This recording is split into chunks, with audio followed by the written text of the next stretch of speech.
السلام علیکم۔ آج جمعہ ہے، ستمبر کی 9 تاریخ۔ پاکستان میں اس وقت شام کے 7، بھارت میں 7:30، اور یہاں ہمارے اسٹوڈیوز کی گھڑیوں میں صبح کے 10 بج رہے ہیں۔ وائس آف امریکہ واشنگٹن کی اردو سروس سے میں ہوں خالد حمید، خبروں کے ایک بلیٹن کے ساتھ۔ برطانوی فرمانروا ملکہ ایلزبتھ دوم طویل ترین عرصے تک حکومت کرنے کے بعد جمعرات کو 96 سال کی عمر میں بیلمورل میں انتقال کر گئیں۔ وہ شاہی خاندان میں ہونے والی ایک ڈرامائی تبدیلی کے بعد تخت نشین ہوئی تھیں۔ ان کے چاروں بچے اور پوتے پرنس ولیم بیلمورل پہنچ رہے ہیں۔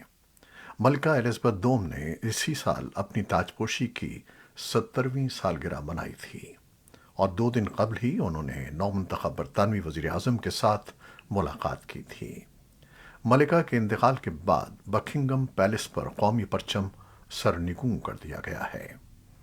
بعض مبصرین کے مطابق ملکہ کی سب سے بڑی کامیابی یہ رہی کہ وہ ہمہ گیر سماجی اور معاشی تغیرات کے باوجود برطانیہ میں اپنے خاندان کی بادشاہت برقرار رکھنے میں کامیاب رہیں۔ ملکہ انٹرویو نہیں دیتی تھیں اور نہ ہی انہوں نے کبھی سیاسی موضوعات پر اپنی رائے کا اظہار کیا۔ اپنا موازنہ وہ الزبتھ اول سے کرنے پر ایک بار اپنے کرسمس پیغام میں انہوں نے کہا تھا کہ صاف بات یہ ہے کہ وہ خود کو اپنے عظیم اجداد جیسا محسوس نہیں کرتیں۔ ان کے قریبی مشیر نے رائٹرز کو بتایا تھا کہ ملکہ کہا کرتی تھیں کہ ان کے دور حکومت سے متعلق تعین کرنا لوگوں کا کام ہے، وہ خود اس بارے میں کوئی رائے دینا مناسب نہیں سمجھتیں۔ ملکہ ایلزبتھ کی وفات پر برطانیہ بھر میں سوگ کا عالم ہے، جہاں سرکاری عمارتوں پر قومی پرچم سرنگوں کر دیا گیا ہے۔ ہزاروں افراد عقیدت کا اظہار کرنے بکنگم پیلس پہنچے ہیں، جہاں انہوں نے بڑی تعداد میں پھول رکھے اور ملکہ کی رہائش گاہ کی تصاویر لیتے رہے۔ ملکہ کی وفات کی خبر شاہی محل کے مرکزی دروازے پر چسپاں کر دی گئی ہے، جبکہ حکومت نے ملکہ برطانیہ کی وفات پر 10 روزہ سوگ کا اعلان کیا ہے۔ پاکستان سمیت دنیا بھر سے لیڈر اور عوام ملکہ برطانیہ کی موت پر رد عمل کا اظہار کرتے ہوئے انہیں خراج عقیدت پیش کر رہے ہیں۔ امریکہ کے صدر جو بائیڈن اور خاتون اول جل بائیڈن نے ایک بیان میں کہا کہ ایلزبتھ ایک ملکہ سے زیادہ تھیں، اور یہ کہ وہ خود ایک عہد تھیں، انہوں نے ہمارے تعلقات اسپیشل بنانے میں مدد کی۔ سابق صدر براک اوباما اور ان کی اہلیہ میشل اوباما نے ایک بیان میں انہیں خراج عقیدت پیش کرتے ہوئے کہا کہ جب صدر اور خاتون اول کی حیثیت سے ہم نے زندگی کا آغاز کیا تو انہوں نے ورلڈ اسٹیج پر ہمارا خیر مقدم کیا۔ سابق صدور Bill Clinton, George W Bush اور جیمی کارٹر نے بھی اپنے بیانات میں تعزیت کی ہے۔ اقوام متحدہ کی جنرل اسمبلی اور سلامتی کونسل کے ارکان نے ملکہ ایلزبتھ دوم کے انتقال پر 1 منٹ کی خاموشی اختیار کی۔ برطانوی نشریاتی ادارے BBC کے مطابق ایک بیان میں شہزادہ چارلس نے کہا کہ میری والدہ کی موت میرے اور تمام اہل خانہ کے لیے انتہائی شدید اداسی کا لمحہ ہے۔ ہم ایک محبوب حکمران اور بہت زیادہ پیار کرنے والی ماں کی وفات کا غم منا رہے ہیں۔ انہوں نے کہا کہ میں جانتا ہوں کہ ان کی موت کا نقصان پورے ملک اور دولت مشترکہ کے علاوہ دنیا میں لاتعداد لوگ محسوس کر رہے ہیں۔ شاہ چارلس کا کہنا تھا کہ غم اور تبدیلی کے اس دور میں ان کے لیے اور ان کے خاندان کے لیے یہ بات باعث سکون ہے کہ ملکہ کو کس احترام اور پیار سے یاد کیا جا رہا ہے۔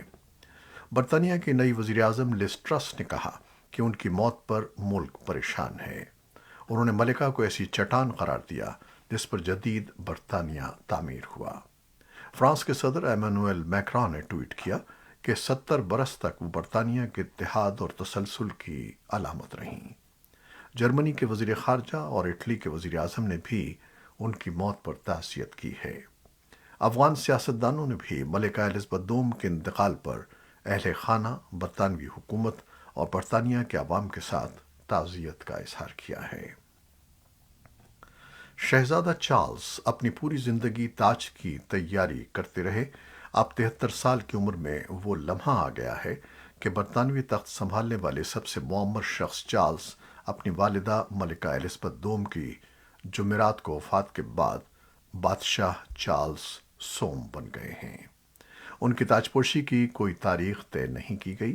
بچپن میں شروع ہونے والی اپرنٹس شپ کے بعد چارلس نے برطانوی بادشاہت میں جدید رنگ کو شامل کیا۔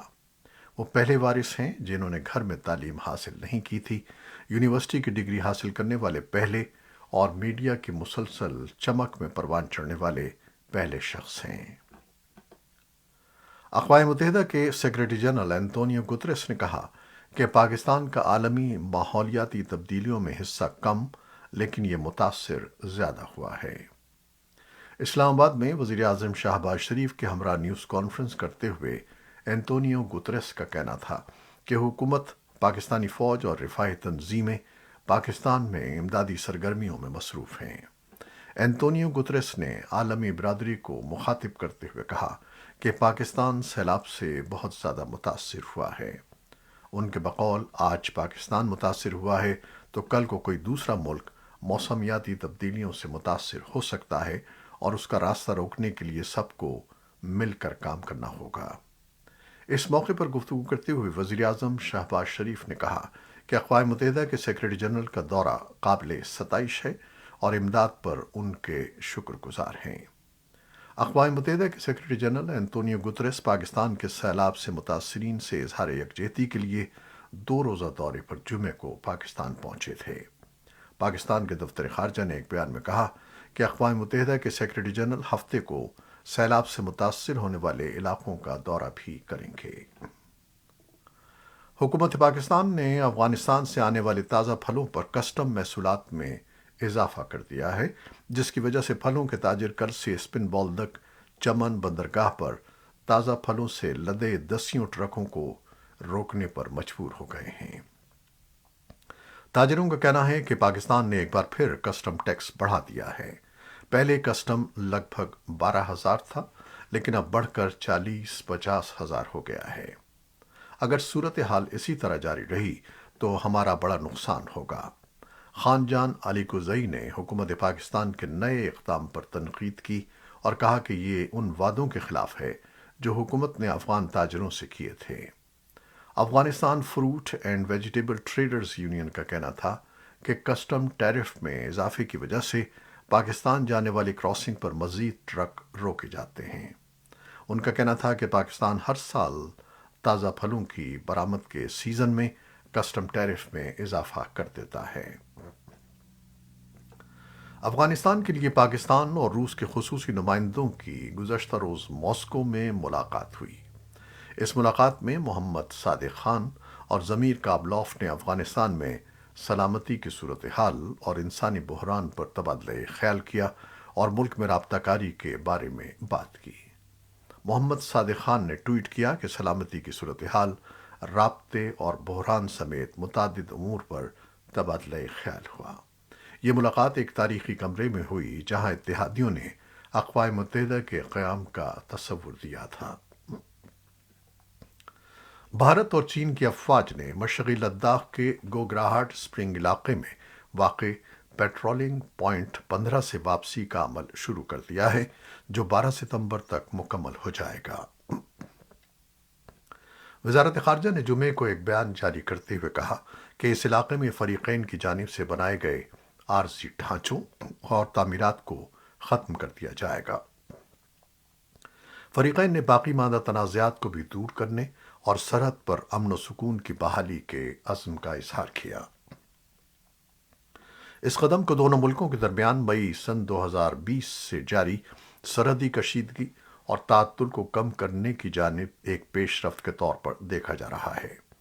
تاہم لائن آف ایکچول کنٹرول پر بعض دیگر متنازعہ پوائنٹ پر اختلافات ابھی باقی ہیں۔ یوکرین کے صدر ولادیمیر زیلنسکی نے اپنے یومیہ خطاب میں کہا کہ انہوں نے اور امریکی وزیر خارجہ اینٹنی بلنکن نے جمعرات کو کیف کے غیر اعلانیہ دورے میں روس کو دہشت گرد ریاست کے طور پر نامزد کرنے سمیت مختلف موضوعات پر بات کی۔ زیلنسکی نے کہا کہ قانونی حقیقت کو ہمیشہ اصل حقیقت کے مطابق ہونا چاہیے، اور حقیقت یہ ہے کہ روس دنیا میں دہشت گردی کا سب سے بڑا ذریعہ بن گیا ہے۔ انہوں نے کہا کہ دنیا کو ایک واضح اشارہ ملنا چاہیے کہ روسی دہشت گردی کو معاف نہیں کیا جائے گا۔ زیلنسکی نے اپنے یومیہ خطاب میں کہا کہ ہمارا 1000 مربع کلومیٹر سے زیادہ علاقہ 1 ستمبر سے آزاد کرایا گیا ہے۔ صدر نے کہا کہ میں ہر اس شخص کا شکر گزار ہوں جو اس کامیابی میں شامل ہے۔ یوکرین کے جوہری توانائی آپریٹر کے سربراہ نے جمعرات کو روس پر الزام لگایا ہے کہ وہ یورپ کے سب سے بڑے جوہری پلانٹ کو چوری کرنے کی کوشش کر رہا ہے۔ ایزہوٹم زاپورژیا نیوکلیئر پاور پلانٹ پیر سے بجلی کے بیرونی ذرائع سے کٹا ہوا ہے۔ اسے اب اپنے 6 ری ایکٹروں میں سے صرف ایک سے اپنے حفاظتی نظام کے لیے بجلی مل رہی ہے جو ابھی تک کام کر رہا ہے۔ کوٹن کا کہنا تھا کہ یہ جوہری پلانٹ کو چلانے کا ایک انتہائی غیر معمولی اور غیر مستحکم طریقہ ہے۔ امریکہ نے جمعرات کے روز کہا کہ وہ یوکرین اور 18 دوسرے یورپی ملکوں کو جنہیں روسی جارحیت سے خطرہ لاحق ہے، طویل مدتی فوجی امداد میں $2.2 ارب اور $675 ملین براہ راست کیف حکومت کو بھیجنے کا ارادہ رکھتا ہے۔ امریکی وزیر خارجہ اینٹنی بلنکن نے یہ اعلان کیف کے ایک غیر اعلانیہ دورے کے دوران کیا۔ بلنکن نے کہا کہ $2.2 ارب کی طویل مدتی امداد سے یوکرین اور اس کے 18 پڑوسیوں کی سلامتی کو تقویت ملے گی، جن میں ہمارے نیٹو کے بہت سے اتحادیوں کے ساتھ ساتھ دوسرے علاقائی سیکیورٹی شراکت دار شامل ہیں جنہیں ممکنہ طور پر مستقبل میں روسی جارحیت کا خطرہ لاحق ہے۔ امریکی محکمہ خزانہ نے جمعرات کو اعلان کیا کہ وہ ان 4 ایرانی کمپنیوں کے خلاف پابندیاں عائد کر رہا ہے جو اس کے بقول گزشتہ ماہ روس کو یوکرین کے خلاف ماسکو کی جنگ میں استعمال کرنے کے لیے ڈرون بھیجنے میں ملوث تھیں۔ محکمہ خزانہ کے انسداد دہشت گردی اور مالیاتی انٹیلیجنس کے امور کے انڈر سیکریٹری برائن نیلسن نے کہا کہ امریکہ روس اور ایران دونوں کے خلاف اپنی پابندیوں کے سختی سے نفاذ اور ایران اور یوکرین کے خلاف روس کی جارحیت کی جنگ کی حمایت کرنے والوں کو جواب دہ بنانے کے لیے پرعزم ہے۔ امریکی انٹیلیجنس کے ایک اعلیٰ اہلکار نے کہا ہے کہ ایسا لگتا ہے کہ یوکرین پر حملہ روسی صدر ولادیمیر پوٹن کی اہم اور دیرپا ناکامیوں کی حامل ایک غلطی بن سکتا ہے۔ واشنگٹن میں سینٹرل انٹیلیجنس ایجنسی کے ڈائریکٹر ولیم برڈ سے جمعرات کو سائبر سیکیورٹی کانفرنس سے خطاب کرتے ہوئے کہا کہ جنگ کے ریکارڈ اور پوٹن کے ریکارڈ کو دیکھا جائے تو یہ اب تک سوائے ناکامی کے اور کچھ نہیں ہے۔ برنس نے کہا کہ روس کو بہت بھاری قیمت ادا کرنی پڑے گی۔ نہ صرف روسی فوج کی کمزوری بے نقاب ہوئی ہے بلکہ اس کے نتیجے میں روسی معیشت اور روسیوں کی نسلوں کو طویل مدتی نقصان پہنچنے والا ہے۔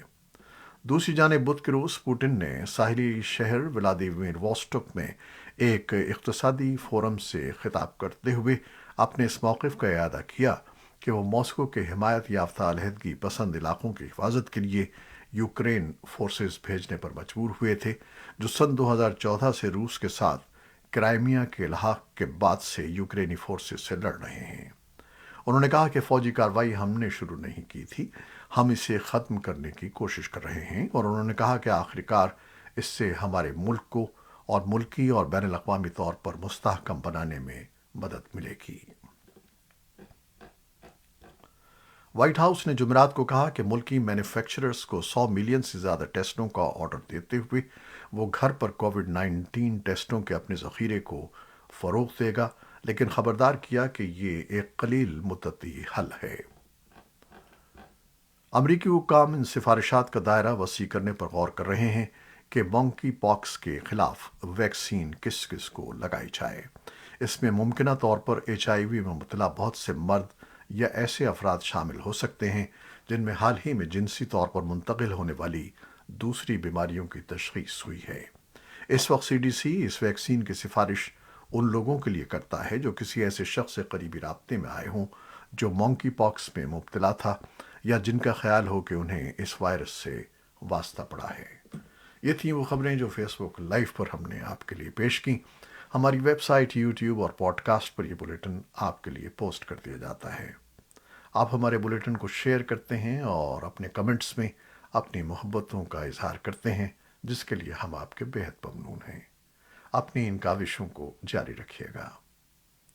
نیوز ایڈیٹر بہجت جیلانی کے ساتھ خالد حمید کو اب اجازت دیجیے گا۔ اللہ حافظ۔